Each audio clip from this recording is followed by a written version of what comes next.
Welcome to the Almond Brief, brought to you by the team at Harris Wolf Almonds, your trusted source for the latest global almond market trends. Whether you're a grower or a buyer, we've got the insights that matter to you. The goal of this podcast is to deliver information in a clear, concise, and speedy manner. Don't forget to like and subscribe and hit that notification bell so you never miss an episode. If you have any questions or comments, drop them below. We love hearing from you. Without further delay, let's jump right in. Welcome back to the Almond Brief, brought to you by Harris Wolf Almonds. Chase Higginbotham here. Kevin Souza. How you doing, Chase? Yeah, how you been? I'm good, man. How are you? Just living life. Got another position report here, so excited to break the numbers down and get some information to the folks out there. Perfect. Let's do it. Let's kick it off. So we'll get going with the crop receipts. This month there was only 5 million pounds received, now taking our year-to-date total to 2.68 billion pounds. No real surprise there. We're at the end of the year. We're probably going to land at a 2.7 crop. So Yeah, nothing there. We've been expecting 2.7 for the last few months now, so that's a nothing burger. yeah, no big headline there. Not moving the needle. Not moving the needle, no. All right. Well, what does move the needle still this time of the year? Sales. Absolutely. Sales were pretty strong this month. 240.6 million. Stronger than expected, a lot stronger than last year. Good month of sales. Yeah, looking back at last year's number, 217.6 million. So quite a good improvement. Things started out a little slow this year, but once the crop size was known, it's been pretty consistent the last couple months. Yeah. Really closing the gap. So sold percentage now, 75.1% year to date for 2025 crop. Looking back at March of 2024, we were at 75.4. So we're right there on par. Yeah, caught up. We're in a good spot. And the sales, a lot stronger than thought. They thought it was going to be closer to, well, the industry thought 200 to maybe 225, just based on the feel of the market. So coming in at 240 was a very strong month. It was good. And got us to where we kind of need to be as a sold position as an industry. Right. Yeah. At one point we were trailing. Everything was kind of slow, but closed that gap. Mhm. So, Yep, put us in a good spot for the rest of the year.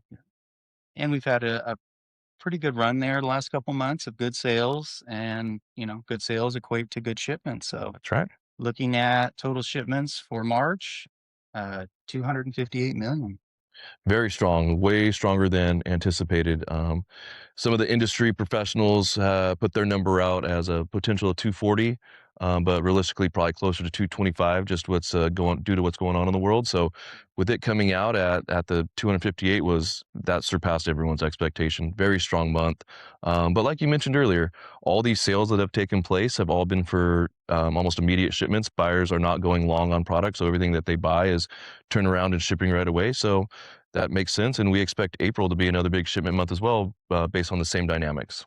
Yeah, when you're making sales, it's shipping within a month or two. And so Absolutely. and you want to talk to in the past, what buyers would book stuff 6 months out, a year out, that kind of thing. And just the dynamics have changed. I know we've talked about it before, but the buying habits are all hand to mouth. So what they are buying is all for immediate needs. Like I said, no one's really going long, but we could probably get into it a little bit later. But now that we know what the crop size is, we know what the sold percentage is, and we kind of know what the rest of the year is going to entail, minus the subjective next month. We'll get into that also later. Buyers are confident now that they can go out and purchase their needs for the rest of the year. So now they'll start buying stuff through July, August, and until we get into the 2026 crop. No, it's going to do it. But consistency, gives the buyers confidence, and Yeah. great for everybody. Mhm. Looked at the total number, breaking down domestic and export. Domestic, 52.8 million. It's an improvement over last month, but it's not the 60 to 65 million we've seen in years past, but it's probably that low 50s we've talked about, and that might be our new normal. We've been talking about it for a few months now, but yeah, that 50 million pound mark seems to be the new normal. So last month at 45 million, we were off, but now at 52 million, we're back to kind of that sweet spot that we've been seeing all year. Yeah. And then exports again, they're the heavy hitter, 205.2 million. So They continue to pick up the slack. continue to move the needle. We've now closed the gap year-to-date shipments down to 1.9% behind last year, and with the outlook, some more strong shipments going forward. I think we'll easily be right in line with last year, if not a little better. Right. And with that, that still puts us at a carryout right around 500 million pounds at the end of the year, which is kind of the sweet spot from where the industry needs to be. If it gets too much lower than that, then things kind of get wonky. Prices kind of get out of control as we make that transition from 2025 crop to 2026 crop. So that 500 million pound carryout, which we're trending towards, is kind of the sweet spot. So that can make for a nice, smooth transition into the 2026 crop. Yeah, yeah. If the carryout starts to get any bigger, it'll drive prices down. Correct. If it starts to get lower, may help drive prices up. So we'll just see how it play out in the next couple months. Yep, we will see. I think you touched on it a little earlier. That kind of wraps up everything from this report. What we have in the future, we have May 12th is the April report that's going to come out, but also the USDA subjective estimate will be out. So the next month will be a busy news cycle. Should be interesting. It is. It's going to be a big May 12th is going to be a big day. A lot of information is going to come out that day, and ironically, that is the same week that the International Nut and Dried Fruit Congress takes place. So the whole industry will be all together in one room. All the buyers, all the handlers, and everyone in between is all going to be under one roof. So information will travel fast. A lot of conversations will take place immediately. So we should see a reaction one way or the other based on what those numbers bring fairly quickly.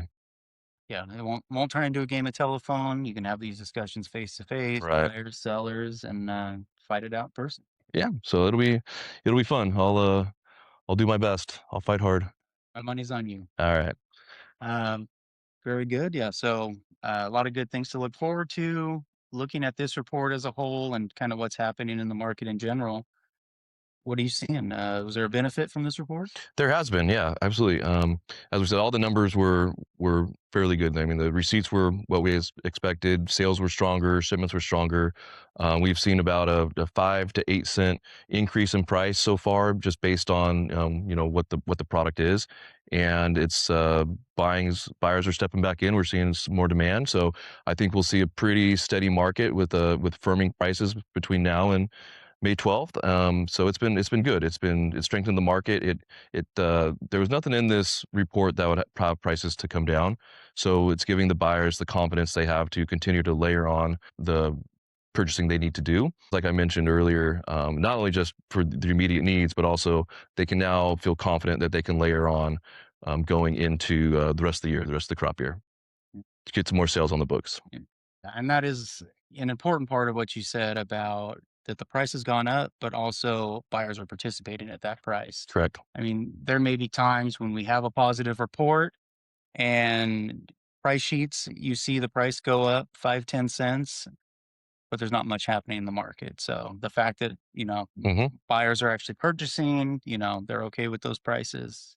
That really means that it's going to sink in and stick. So Yeah, we'll see. You never know what the next numbers are going to be. There could also be another industry estimate that comes out over the next couple weeks, which is typically around the end of April. They never say when it's actually going to be, so it's going to be a kind of surprise. But for the nearby, we should see some good demand, some stronger prices, and let's keep this train moving. yeah, so May 12th is a subjective, but as you alluded to, there are some of the independent estimates that come out that kind of get sprinkled in around that same time frames.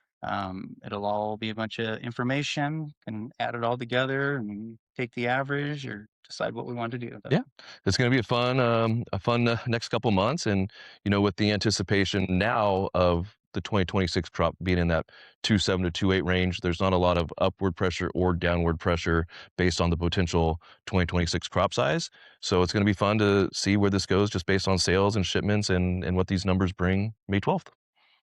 I think we'll be back then. Well, you'll be at INC, so Maybe Drew will step in and cover for me. that's it. We'll get Drew to co-host, or we talked maybe I'll hop a quick flight over to China, film the podcast, Yeah, and get back here. So I'll treat you to some Chinese food. I think they just call it food there.